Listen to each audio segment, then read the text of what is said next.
जय हिंद friends. Karnika aim to achieve में आपका स्वागत है।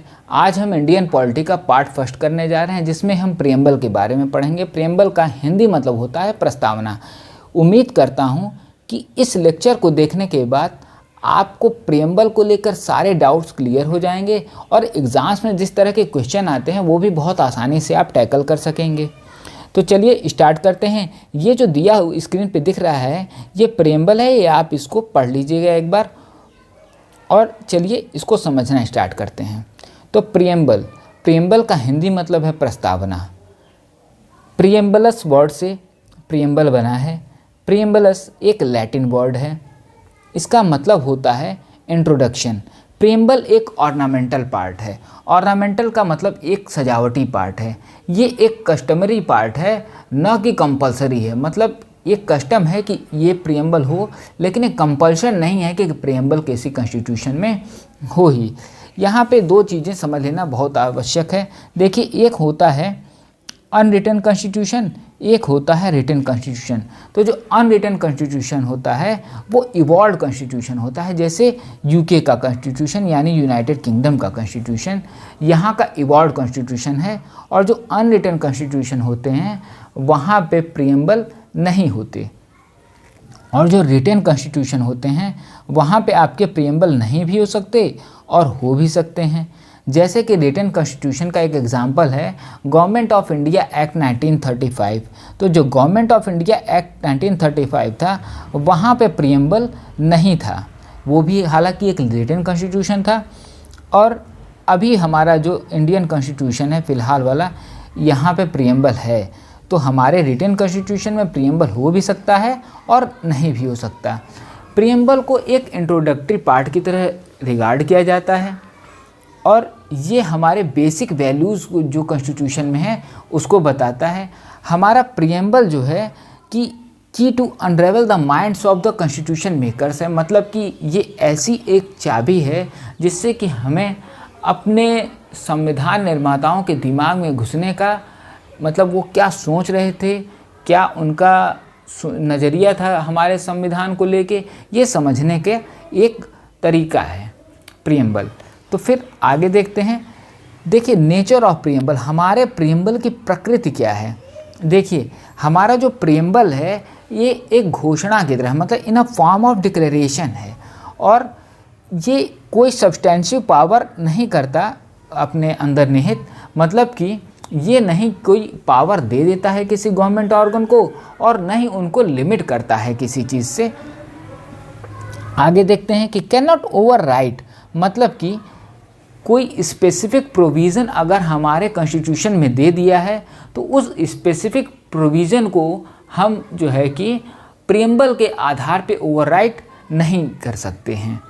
अगर, लेकिन यहाँ पे ध्यान देने वाली बात है, अगर क्लैश होता है किसी आर्टिकल से, किसी आर्टिकल का मतलब किसी किन्हीं दो आर्टिकल्स में क्लैश होता है तो वही आर्टिकल प्रिवेल करेगा जो कि हमारे प्रियम्बल से कॉर्डियल रहेगा। मतलब जो कंफर्म करेगा हमारे प्रियम्बल को, हमारे प्रियम्बल से ज़्यादा उसकी भावनाओं से जो मैच करेगा वो आर्टिकल प्रिवेल करेगा।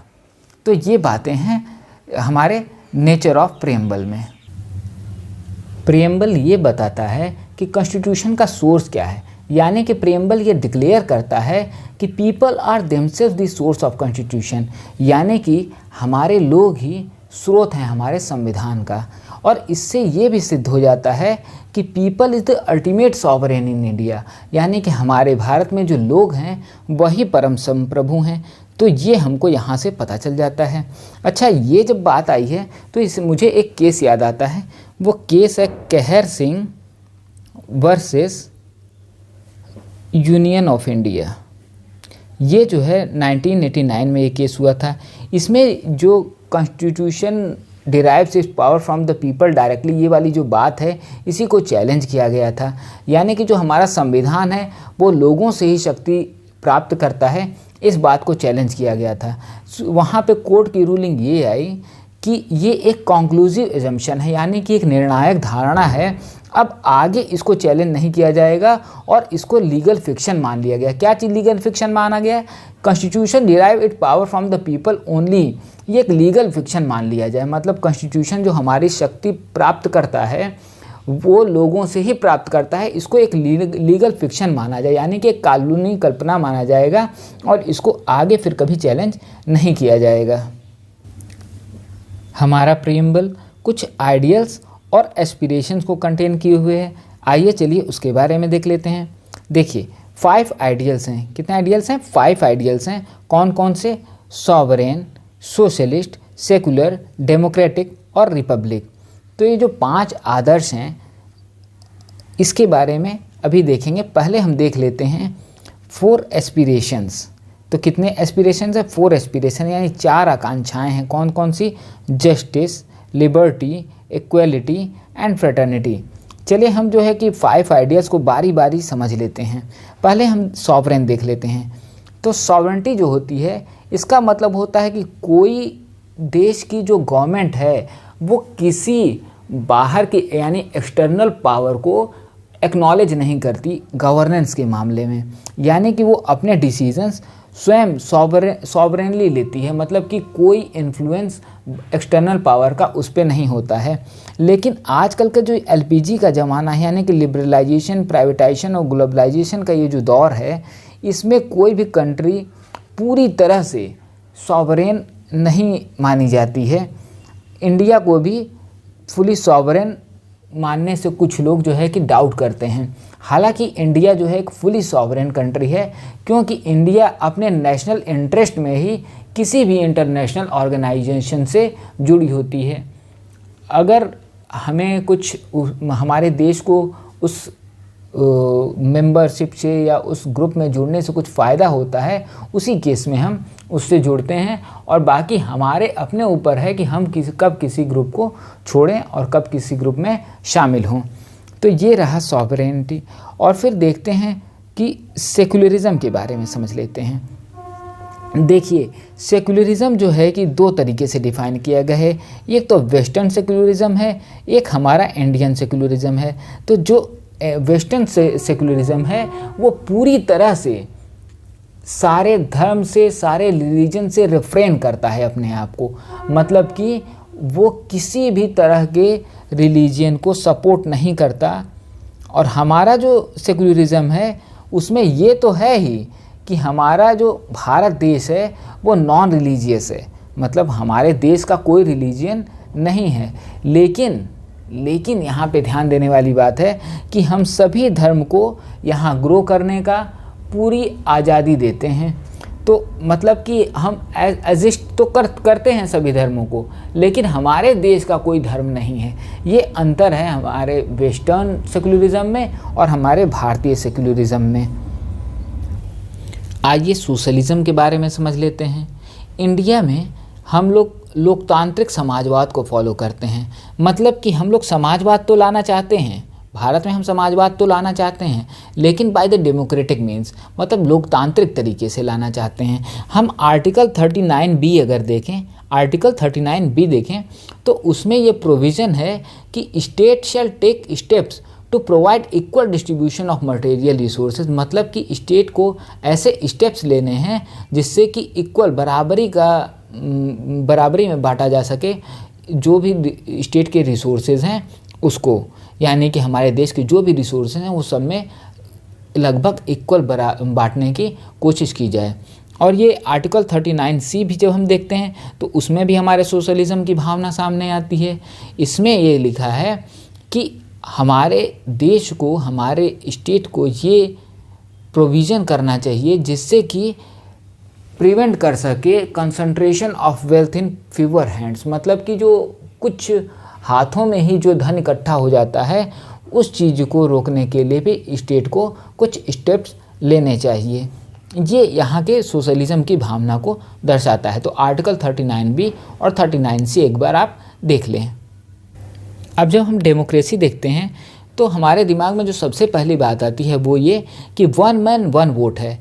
इस प्रिंसिपल पे है। मतलब किसी को ऐसा नहीं है कि कोई ज़्यादा पैसे वाला है या कोई ज़्यादा ऊंची जाति का है, किसी भी भेदभाव को लेके वोट में उसको अधिकता नहीं मिलती है, सबको समान वैल्यू का वोट मिलता है और वो एक ही वोट मिलता है। और फ्रीडम ऑफ स्पीच है, ये भी हमारे डेमोक्रेसी को जो है बढ़ावा देता है। फ्री मीडिया है, ये सब चीज़ को हमारे लोकतंत्र को मजबूत करता है। फिर आइए हम अब रिपब्लिक के बारे में समझ लेते हैं। रिपब्लिक मतलब गणतंत्र। यहाँ पे गणतंत्र का मतलब ये है कि हमारा जो स्टेट हेड होते हैं, चाहे वो प्राइम मिनिस्टर हों और चाहे वो हमारे प्रेसिडेंट साहब हों, वो दोनों ही इलेक्टेड होते हैं। President as well as prime minister elected होते हैं। हालांकि हमारे प्रेसिडेंट इनडायरेक्ट वे से इलेक्ट होते हैं, फिर भी वो इलेक्टेड होते हैं, हेरिडिटरी तो नहीं ही होते हैं।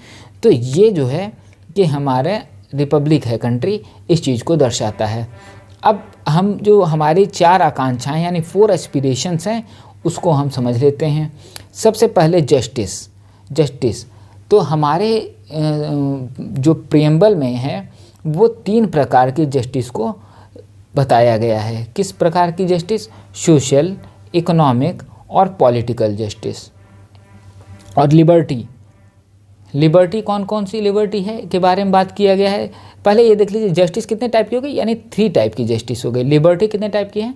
5 टाइप की। देख लेते हैं कौन कौन से। Liberty of thoughts, expressions, belief, faith and worship, यानी कि 5 तरह की लिबर्टी की बात करता है हमारा प्रियम्बल।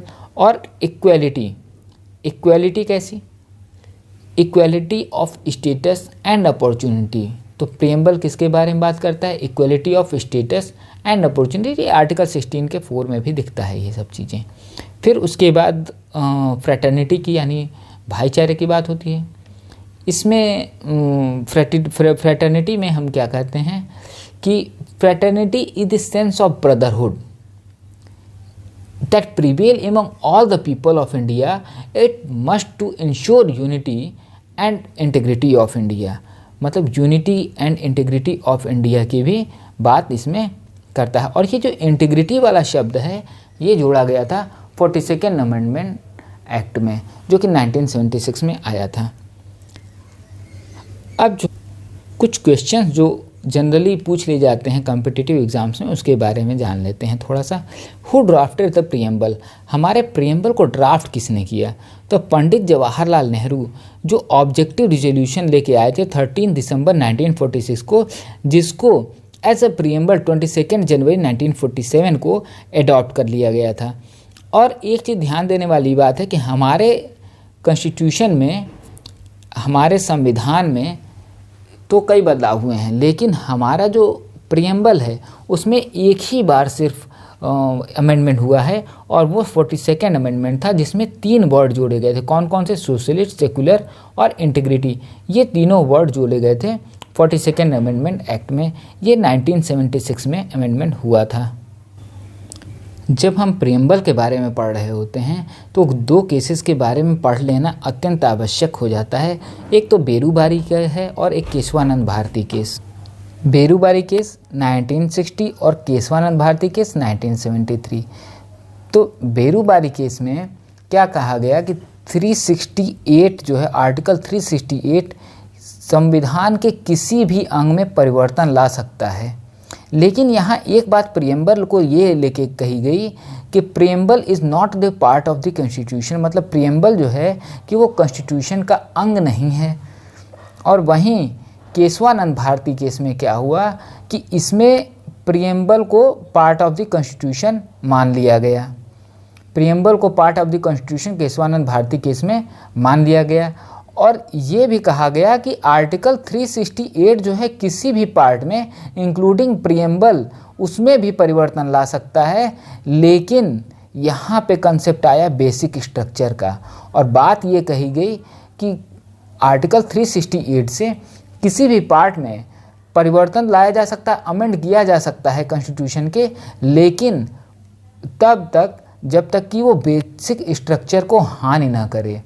और ये बेसिक स्ट्रक्चर का कोई एग्जैक्ट डेफिनेशन नहीं दिया गया, इसको डिसाइड करने वाला हमारा सुप्रीम कोर्ट है। तो ये रहा आज का लेक्चर। आपको प्रियम्बल को लेकर जो भी डाउट्स हैं उसे कमेंट सेक्शन में बताएं, और अब आपके जो भी डाउट्स होंगे उनको लेके एक वीडियो बना दूंगा। और आपको ये वीडियो कैसा लगा मुझे कमेंट सेक्शन में ज़रूर बताइए। वीडियो को लाइक, शेयर और सब्सक्राइब कर लें। धन्यवाद।